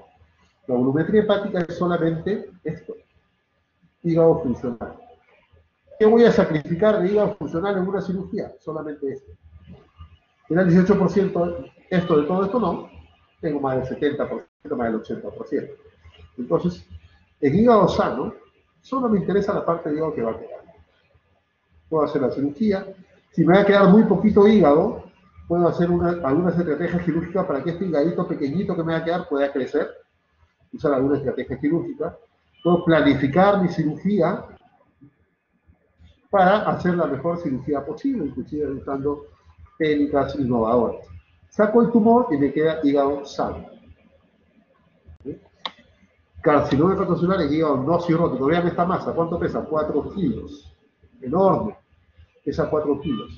¿Qué me importa? La parte que va a quedar. La parte que va a quedar me tolera bien porque es un hígado sano. El problema acontece en el hígado cirrótico. Porque no es solamente el tumor. Es un tumor asentado, emplazado en un hígado enfermo. En un paciente enfermo. La cosa cambia. Ya no solo me interesa el volumen de hígado que va a quedar, porque el volumen de hígado que va a quedar es un hígado enfermo. Pero además todo esto acontece en un paciente enfermo. Entonces ya tengo que tomar en consideración muchas otras variables. Para estudiar o para definir las terapias en carcinoma hepatocelular en hígado cirrótico, aparece este famoso algoritmo de manejo de la Universidad de Barcelona, que todo el mundo lo conoce, a todo el mundo le gusta, las guías del BCLC. Las guías del BCLC, de la Universidad de Barcelona, del Club de Hígado de la Universidad de Barcelona, nos estratifica al paciente y al tumor. El estado funcional del paciente, la reserva de la cirrosis hepática y el tamaño del tumor y algunas complicaciones de la cirrosis. En virtud de esto, si yo tengo un paciente que está en muy buen estado, con un tumor pequeñito, que no tiene hipertensión portal, lo opero. Pero si tengo un paciente que está en muy buen estado, con un tumor pequeñito, pero que tiene hipertensión portal, ya no lo opero, lo puedo trasplantar. Si tiene bilirrubinas normales, lo opero. Si tiene bilirrubina aumentada, ya no lo opero, lo trasplanto. Pero si no califica para cirugía ni para trasplante, califica para terapias ablativas, que tienen intención curativa. Y si no califica para cirugía, si no califica para trasplante, si no califica para una cirugía o un procedimiento ablativo, pues calificará para procedimientos paliativos, que puede ser quimioembolización o pueden ser quimioterápicos orales. Entonces, para el paciente con carcinoma hepatocelular, sí, cirrosis no me preocupa mucho, no, pero para el paciente con carcinoma hepatocelular con cirrosis tengo que valorar la reserva de su hígado y tengo que valorar qué tan comprometido está el paciente.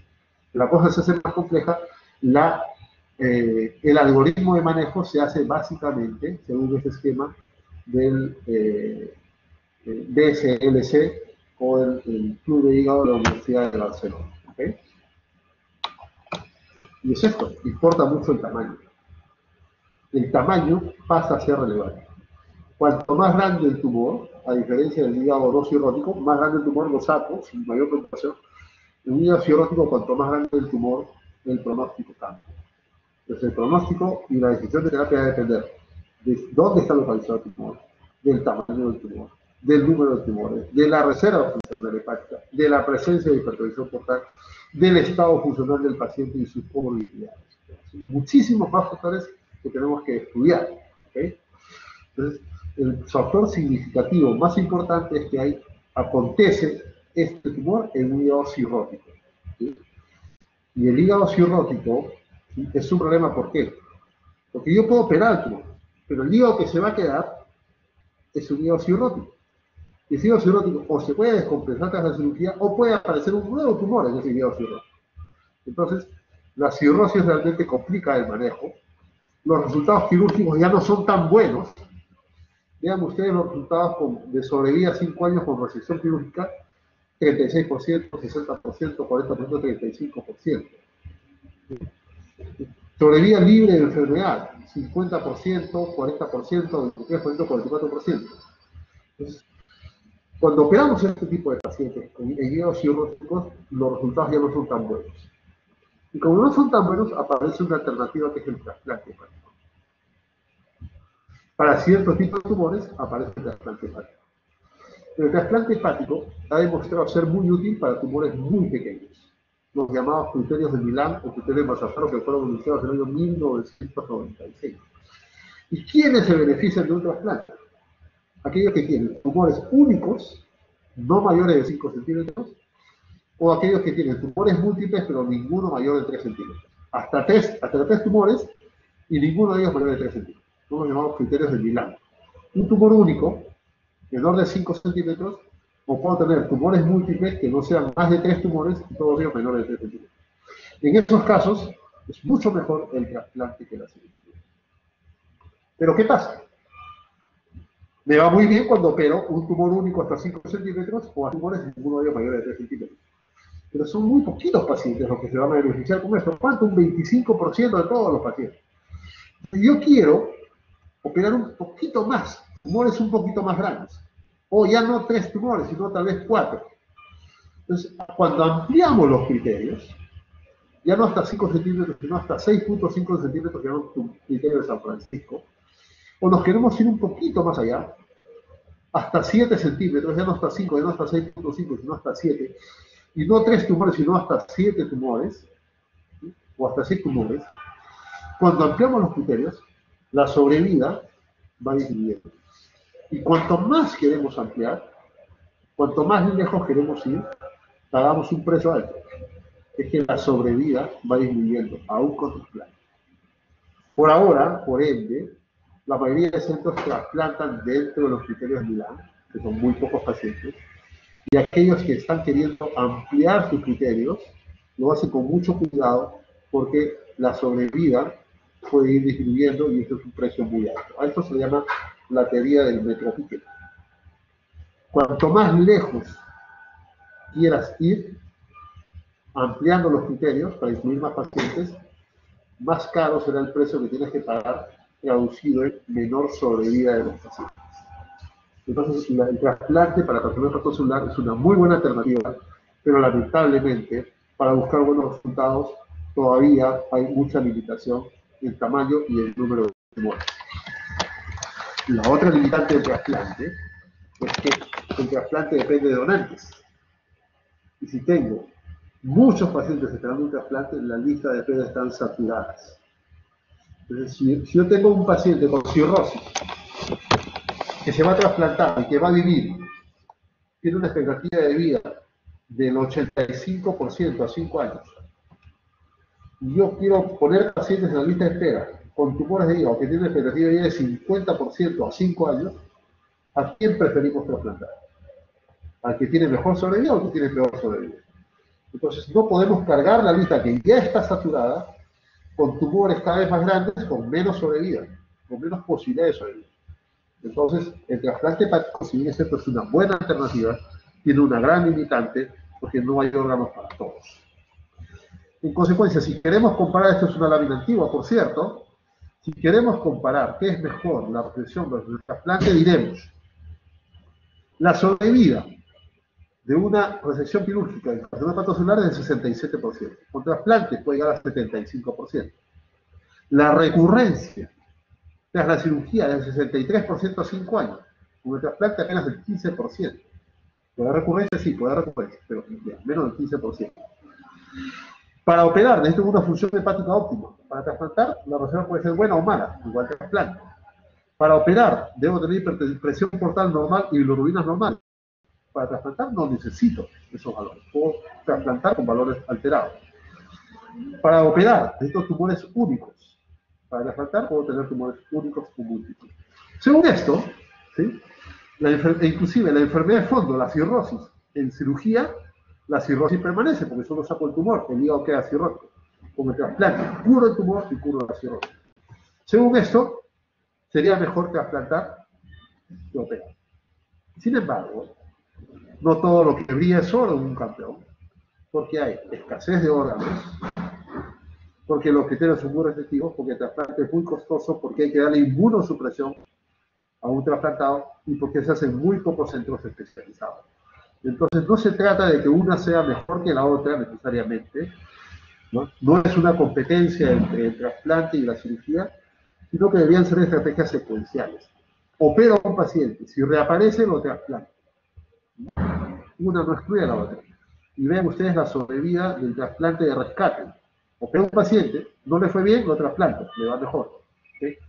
Entonces, el trasplante el trasplante y la cirugía pueden ser estrategias complementarias y jugar las dos, no en equipos contrarios, sino en el mismo equipo. Una alternativa más a la cirugía es el trasplante, no es la panacea, no es en definitiva una opción maravillosa, pero es una alternativa más al tratamiento quirúrgico. Para ir terminando, el segundo tumor más frecuente del hígado es el colangiocarcinoma. Son masas tumorales que se originan ¿dónde? En el epitelio biliar, como estamos viendo acá. En el epitelio biliar. Es el segundo tumor más frecuente. Tiene una variedad histológica importante, y se va a dividir básicamente en intrahepático y extrahepático, y lo vamos a ver acá. Los tumores que se originan en la confluencia de la vía biliar y hacia arriba, hasta donde se bifurca la vía biliar, y hacia abajo, 2 centímetros, se llaman colangiocarcinomas periiliares. Iliares o periiliares. ¿Dónde se originan? ¿Dónde se localizan los colangiocarcinomas periiliares? En la confluencia del ducto derecho con ducto izquierdo, hacia abajo 2 centímetros, hacia arriba hasta donde se bifurca el izquierdo o el derecho. Puedo tener un colangiocarcinoma acá, acá o acá. Hacia abajo, hasta 2 centímetros, debajo de la confluencia, y hacia arriba hasta donde se empiezan a bifurcar las formas. Eso se llama colangiocarcinoma periiliar. Todo lo que está por encima se denomina colangiocarcinoma intrahepático. Todo lo que está por debajo se denomina colangiocarcinoma distal. ¿Cuál es el más frecuente de todos? El periliar. El segundo en frecuencia, el intrahepático. El tercero en frecuencia, el distal. ¿Cuál es el más difícil de tratar? Probablemente el periliar. ¿Okay? Entonces, colangiocarcinoma periliar es el más frecuente. Ya sabemos que va de la confluencia hasta donde se dividen las ramas hepáticas derecha o izquierda, y hacia abajo hasta 2 centímetros. Antes se decía que el colangiocarcinoma periliar extendía hasta donde el cístico se une con el conducto hepático común. Hoy en día ya no. ¿Por qué? Porque pueden haber císticos de implantación baja, muy baja, más baja que estas inclusive. Entonces, un colangiocarcinoma aquí ya no es periliar. Es más, este cístico puede desembocar justo dentro del páncreas, unirse a la vía biliar, al conducto hepático dentro del páncreas. Y si tengo un colangiocarcinoma aquí, dentro del páncreas, no lo voy a llamar periliar. Entonces, para estandarizar, se ha definido que un colangiocarcinoma es periliar cuando se extiende desde la confluencia hasta 2 centímetros por debajo. Nada más, 2 centímetros por debajo. Más allá de 2 centímetros ya no es colangiocarcinoma periliar, es un colangiocarcinoma distal. Importante concepto para el tratamiento de los pacientes. Los intrahepáticos, a su vez, se dividen en 3 tipos. El colangiocarcinoma formador de masa, el colangiocarcinoma periductal infiltrante y el colangiocarcinoma de crecimiento intraductal. Cuando ustedes vean tumores de colon, van a ver que los tumores de colon del lado derecho crecen hacia el lumen. Crecen hacia el lumen, hacia la luz. Habitualmente no causan obstrucción final y se caracterizan más por sangrado. Se parece al de crecimiento intraductal. Son tumores que crecen hacia la luz. Los tumores periductales infiltrantes se parecen a los tumores del colon izquierdo, que son tumores que estrechan, que estenosan, que comprometen la pared. Estos infiltran en la pared, ¿sí? Y los tejidos subyacentes. Tienen un crecimiento más longitudinal, es decir, un crecimiento más hacia el lumen. Entonces tenemos 3 tipos de tumores de colangiocarcinoma intrahepáticos. Los formadores de masa, que son los más fáciles de pegar, los periductales infiltrantes, que infiltran, se originan en la pared y van infiltrando las estructuras adyacentes, y los intraductales, que se originan en el epitelio y se van metiendo dentro del lumen y no infiltran los tejidos adyacentes. Esta es una manera más fácil de diferenciarlos. Formador de masa, ¿sí? El periductal infiltrante infiltra la pared y va retrayendo, invadiendo las estructuras adyacentes, y el intraductal se mete al lumen y va entrando y diseñándose por el lumen de la glóndula. Este es más complicado, este es más agresivo, este es menos agresivo, este es menos agresivo, pero en frecuencia, el formador de masa es el más frecuente. El segundo en frecuencia es el periductal infiltrante y el último en frecuencia el intraductal. ¿Cuál será este? Un formador de masa, ¿sí? Múltiple, que puede ser múltiple, multinodular. Capta contraste rápida, capta contraste, vean, como una cápsula periférica captadora de contraste. Infiltra los tejidos.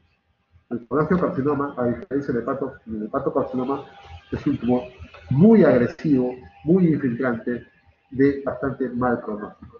Este es un colangiocarcinoma que se origina en el conducto biliar, que infiltra los tejidos alrededor. Será un periductal infiltrante.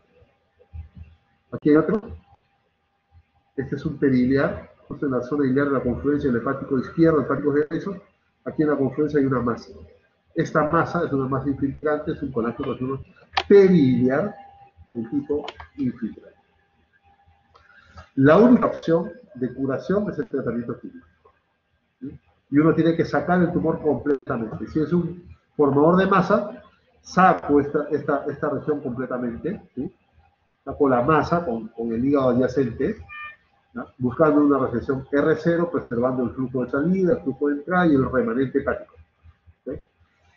Para decir que un colangiocarcinoma es resecable, tengo que valorar el flujo de entrada del hígado que va a quedar, el flujo de salida del hígado que va a quedar y el volumen del remanente del hígado que va a quedar. Pero también valoramos los factores biológicos, el tamaño, el número de tumores, la invasión vascular y el compromiso ganglionar. A diferencia del carcinoma hepatocelular, en que uno saca el tumor y punto, en colangiocarcinoma hay diseminación ganglionar muy frecuentemente y uno tiene que sacar el tumor y sacar los ganglios. Sacar el tumor y sacar, así no los vea comprometidos, saco el tumor y saco ganglios. En carcinoma hepatocelular no es obligatorio sacar ganglios. En colangiocarcinoma hay que sacar el tumor y sacar los ganglios. Sacar los ganglios es un procedimiento que puede ser complejo, que se llama linfadenectomía. Entonces uno tiene que decidir, para definir la resecabilidad, si lo puede hacer o lo debe hacer. Porque yo puedo poder técnicamente hacerlo, pero si tengo un compromiso ganglionar ya no debería hacerlo. Entonces debemos tomar decisiones en nuestros hallazgos para definir el éxito o el fracaso con un paciente.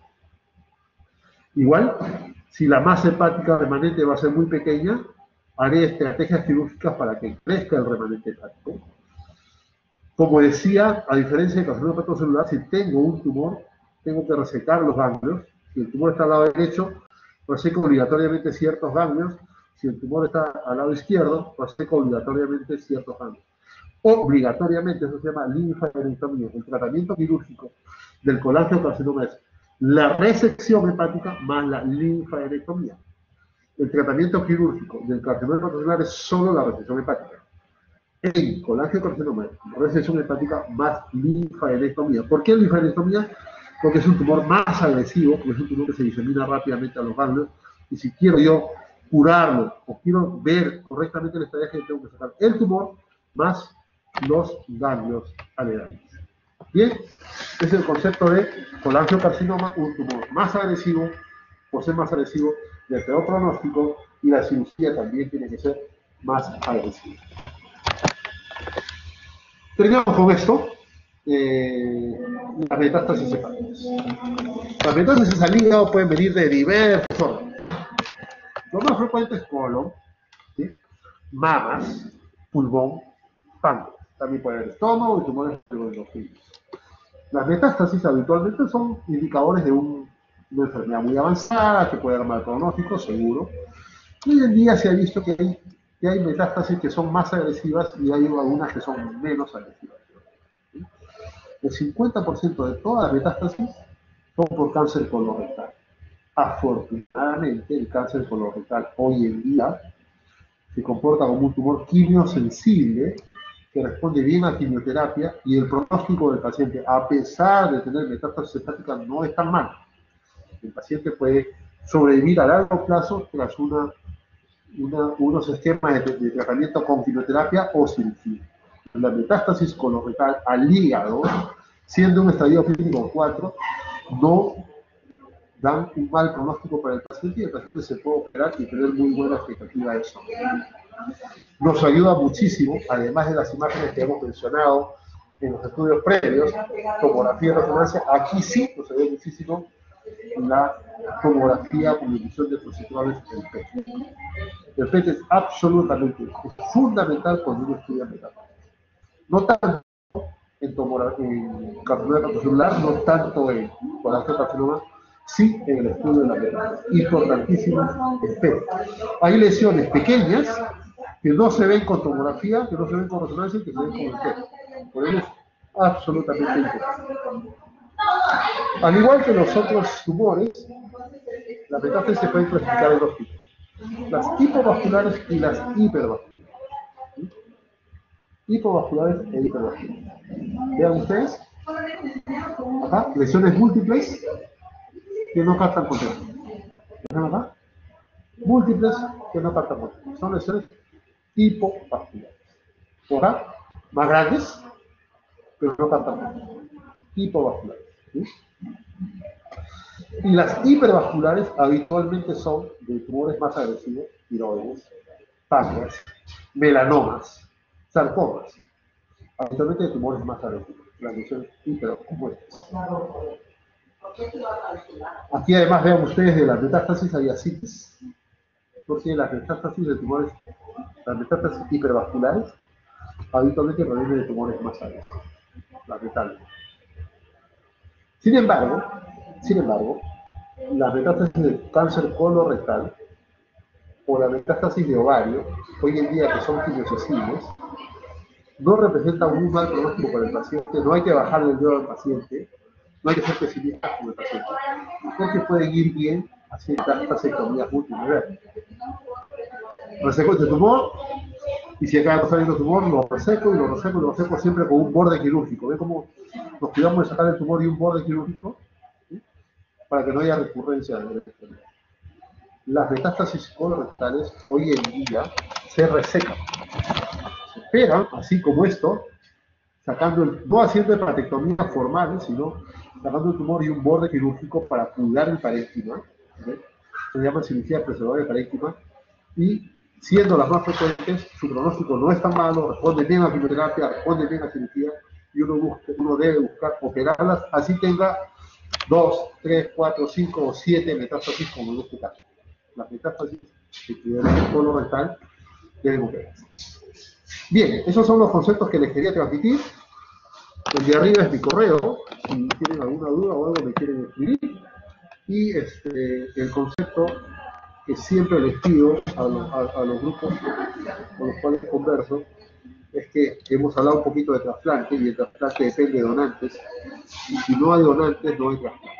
Cuando una persona fallece, sus órganos tienen solamente dos destinos. O se van a un ataúd que es literalmente un tacho de basura, o son destinados a una persona enferma que ha perdido su salud, que ha perdido su sonrisa, que puede ser un adulto o un niño, que espera un órgano para tener.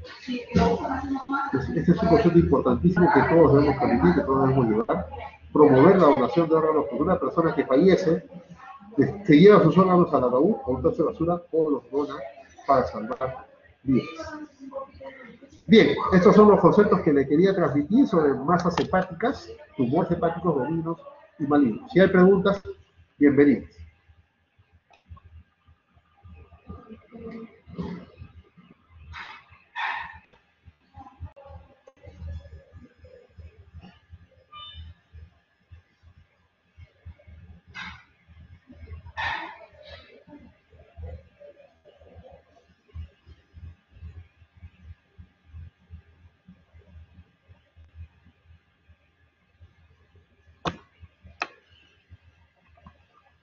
Hola, ¿no los escucho?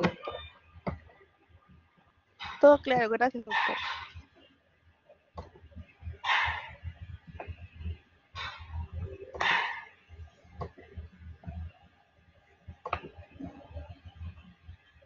Ok, doctores, ¿todo bien? ¿Alguna pregunta?